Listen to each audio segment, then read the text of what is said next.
राजकारणातील भक्ती हा किती भयानक रोग असतो याचं उत्तम उदाहरण आत्ताच झालेल्या लोकसभा इलेक्शनमध्ये बीड लोकसभा मतदारसंघातून पंकजा मुंडेंचा पराभव झाला म्हणून एक का दोन बंजारा समाजातील मुलांनी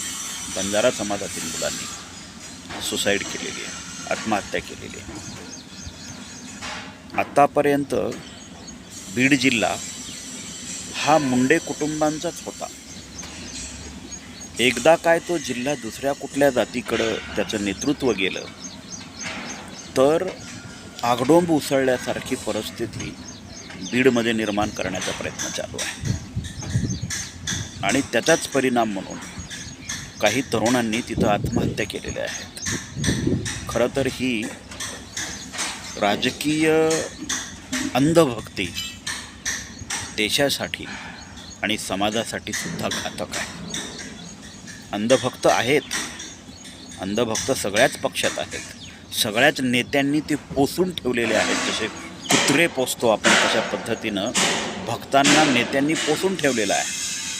पण इतके अंधभक्त तेही मराठवाड्यामध्ये जन्माला यावे ही सुद्धा मराठवाड्याच्या भविष्यासाठी फार मोठी शोकांतिका आहे. माझ्या जातीचा नेता निवडून आला नाही म्हणून किंवा आमचा उमेदवार निवडून आला नाही म्हणून आत्महत्या करण्यापर्यंतची पाऊल उचलणं ही अंधभक्तीची नवीन परंपरा राज्यामध्ये सुरू झालेली आहे. खरं तर ही परंपरा समाज म्हणून आपल्यासाठी फार घातक आहे आणि डेमोक्रेसीसाठी तर अतिशय घातक आहे. नेते निवडून येतात, विजय आणि पराजय हा डेमोक्रेसीचा भाग आहे, लोकशाहीचा भाग आहे. जर पराजयच होत नसतील तर निवडणुका घेण्यामध्ये काय असेल? निवडणुका न घेतलेल्या पण बऱ्या. आपण निवडणुका घेतो याचा अर्थ कोणाचा तरी विजय आणि कोणाचा तरी पराजय होणार हे निश्चित आहे. पण पराजय झाला म्हणून आत्महत्या करणं किंवा विजय झाला म्हणून उन्माद करणं हे सुद्धा चुकीचं आहे. त्यामुळे अशा पद्धतीची इतक्या खालच्या पातळीवर गेलेली भक्तांची लेवल सुधारण्यासाठी खरंच मतदारांमध्ये प्रबोधनाची गरज आहे. यामध्ये जात वर्चस्ववादाचा हात असू शकतो. माझ्या जातीचा उमेदवार निवडून आला नाही, दुसऱ्या जातीचा उमेदवार निवडून आला म्हणून सुद्धा ही गोष्ट घडू शकते. पण तरीही ही भक्ती बरी नव्हे. यापासून समाजाने बऱ्याचशा गोष्टी शिकणं काळाची गरज आहे.